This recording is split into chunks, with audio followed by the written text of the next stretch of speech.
Армысыздар қазақ елі. Бүгінгі біздің тақырыбымыз Кийосаки әдісімен баюдың 8 жолы. Ақша табуға не кедергі? Роберт Кийосаки американдық жеке кәсіпкер, инвестор, жазушы және оқытушы. Ол өзінің «Богатый папа, бедный папа» кітабымен елге танымал. Оның 25 кітабы 26 миллион тиражбен таралған. Кийосаки әдісімен баюдың 8 жолы. Бірінші. Баюды қатты қалауыңыз керек. Кішкентай ғана әлсіз арман сізді сәтсіздікке жетелемейді. Сіз кедейлікті, қаражатсыздықты барынша жек көру керексіз. Қаржылық тәуелсіздікке деген құштарлығыңыз қатты өсуі керек. Тек осы құштарлық пен ішкі от ұшқыны байлыққа апарады. Екінші, байлыққа лайықты әрі оған қалайда жететініңізге сенімді болыңыз. Егер сізге «маған бай болу қайда? Мен қымбат заттарды сатып ала алмаймын, үнемдеу керек» деген сөздер таныс болса, сіз жақын арада байи алмайсыз. Баю үшін бай адамдарша ойлай білу керек. Мен ақша таба аламын, мен өзіме қалағанымды сатып аламын деген сөздер кеудеңізді босатпасын. Үшінші, ақшаны жоғалтып алу үрейінен арылуыңыз керек. Ақша табу үшін ақшаны бір іске салу керек. Сонда ғана ол сізге жұмыс істейді. Бұл тәуекел, мұнда да ақшаны жоғалту жағдайы болады.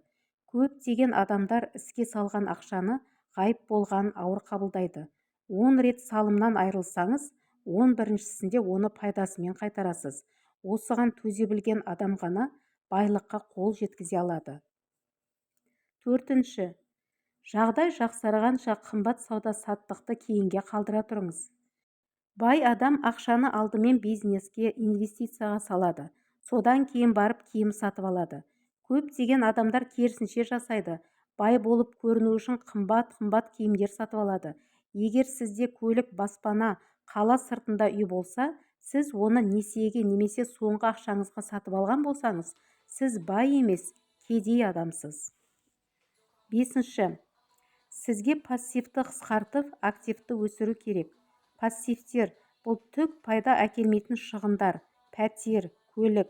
Активтер – бұл сізге ақша келетіннің бәрі, бизнес, инвестиция, жылжымайтын мүлік. Егер сіздің активтеріңіз мүлде аз немесе тым аз болса, сіз оңайлықпен бай алмайсыз. Алтыншы, сіз жұмыстан шығып, жеке бизнесіңізбен айналысуға дайын болу керексіз.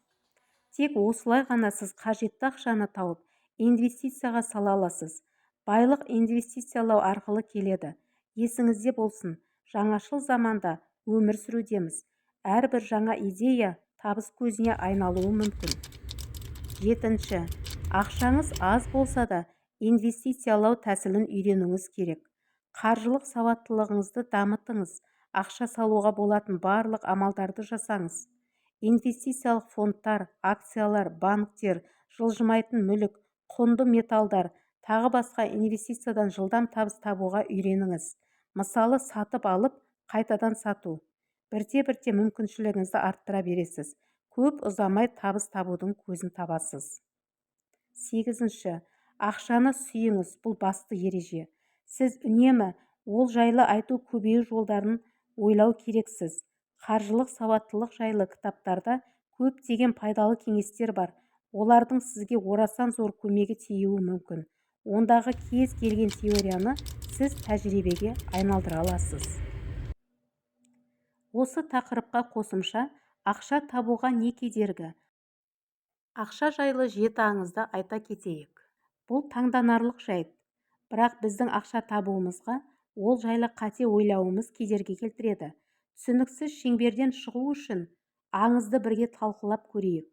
Ақша жайлы айтылатын қателіктер тізімі зерттеу жұмыстары кезінде анықталған. Онда табыс табуға мәжбүрлі адамдар қатысқан. Олар ақшаға байланысты сұрақтарға жауап беру арқылы табысқа тікелей байланысты қателіктерді де айтып отырған. Ол адамдар не жайлы ұмыту керектігін атап өтті. Бірге оқиық. Ақша жайлы бірінші аңыз. Ақша екінші сұрып.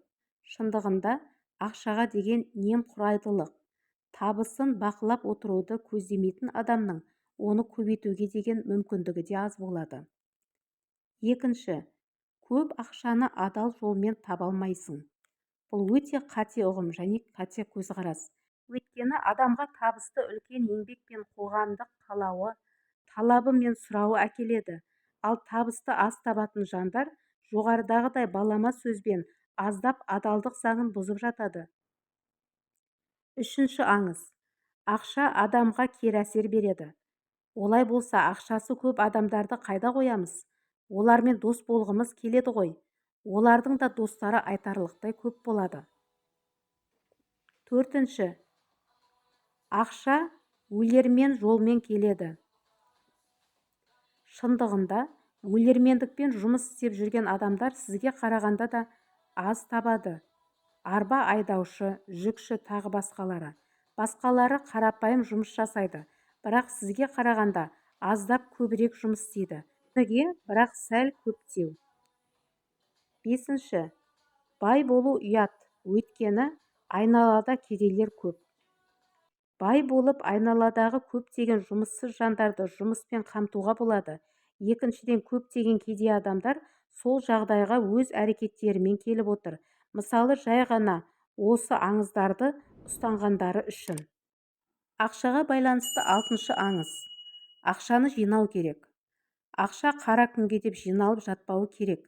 Керісінше сол күнді болдырмау үшін жұмыс істеу керек. Жетінші. Мен кедей отбасында өстім. Миллионерлер қатарына еш қосыла алмаймын.